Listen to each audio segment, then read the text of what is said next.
Good evening po mga kapatid and happy midweek. Ang atin pong topic tonight ay napapatuloy pa rin tayo sa ating series na The Story of Jesus. And we are now in chapter 13, Riding into Jerusalem. Ang story po na ito mga kapatid ay mababasa natin sa Matthew 21st, verse 1 to 11. The triumphal entry of Jesus to Jerusalem. Ang purpose ni Jesus mga kapatid, why He entered Jerusalem is to make a public claim na siya yung Messiah, ang King of Jews na kanilang hinihintay. As what the prophecy in the Bible told us in Matthew 21st verse 5. Matthew says that the King coming on the foal of donkey was the exact fulfillment of Zechariah chapter 9 verse 9.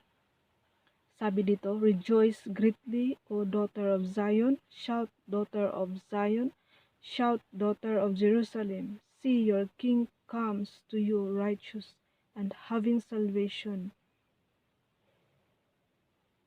gentle and riding on a donkey. Jesus ride into his city as a conquering king and is held by the people as such the day of manor.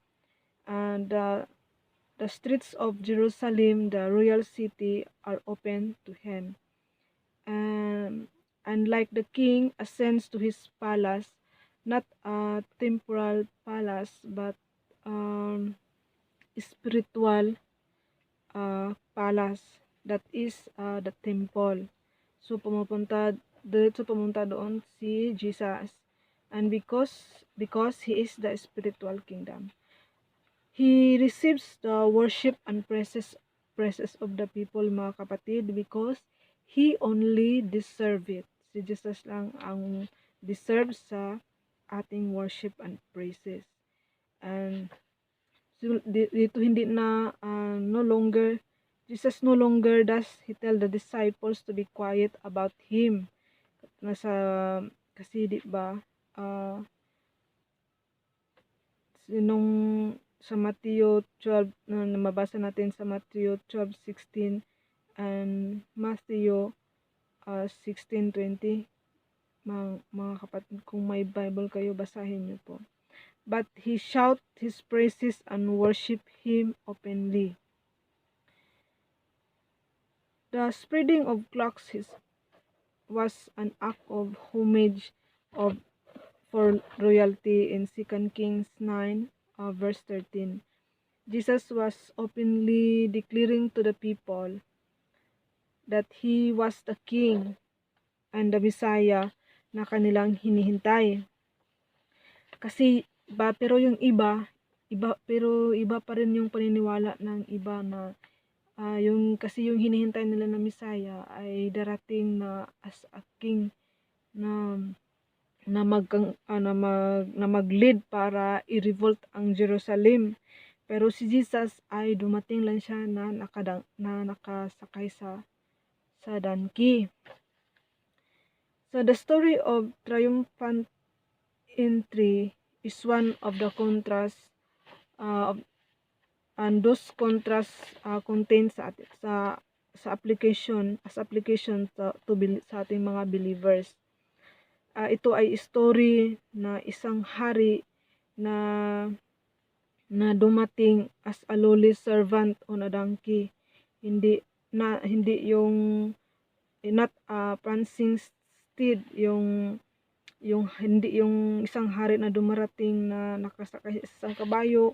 Tapos ma-imagine niyo yung dumating yung hari, tapos nakasakay ng kabayo na maraming tapos grabe yung mga preparation, grabe yung mga paghahanda, yun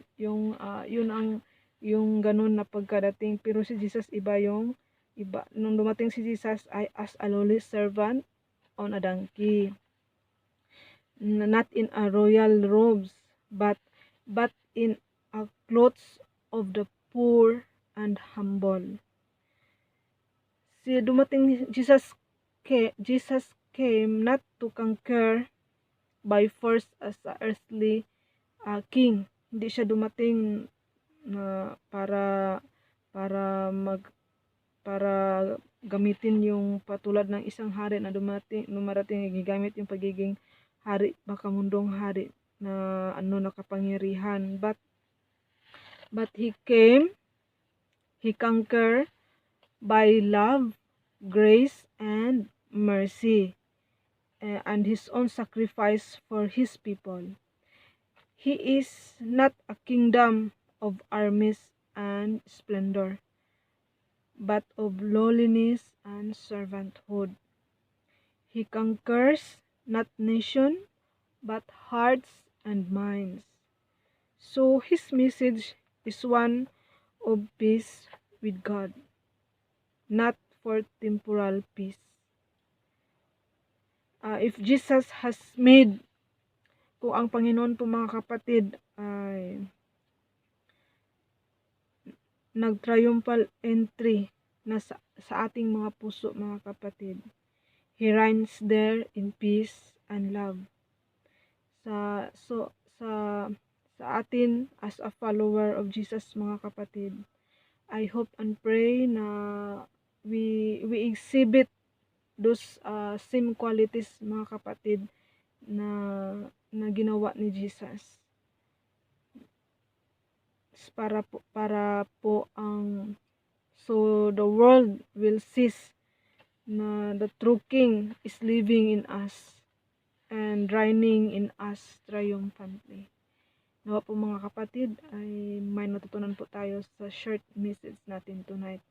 And in any addition or reflection about sa ating topic tonight, you can share po mga kapatid.